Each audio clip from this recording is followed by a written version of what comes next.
गेल्या 2 दिवसांपासून कोल्हापूर जिल्ह्यात सर्वत्र पडणाऱ्या मुसळधार पावसामुळे पंचगंगा भरून वाहतीये। सुरू असलेल्या पावसामुळे जिल्ह्यातील एकूण 76 बंधारे पाण्याखाली गेलेत, तर पंचगंगेची पाणी पातळी 36 फुटांवर पोहोचली आहे। इशारा पातळी 39 फूट आहे, तर धोका पातळी 43 फूट आहे।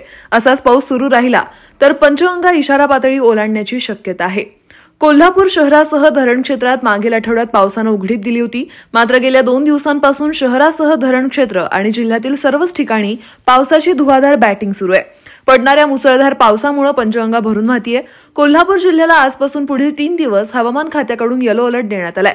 गेल्या 24 तासात जिल्ह्यात 29.9 मिलीमीटर पावसाची नोंद झाली असून मुसळधार पावसामुळे पंचगंगा नदीच्या पाणी पातळीत झपाट्यानं वाढ झाली आहे। पंचगंगेची वाटचाल सध्या इशारा पातळीकडे सुरू असून असाच पाऊस सुरू राहिला तर संध्याकाळपर्यंत पंचगंगा इशारा पाणी पातळी गाठण्याची शक्यता आहे।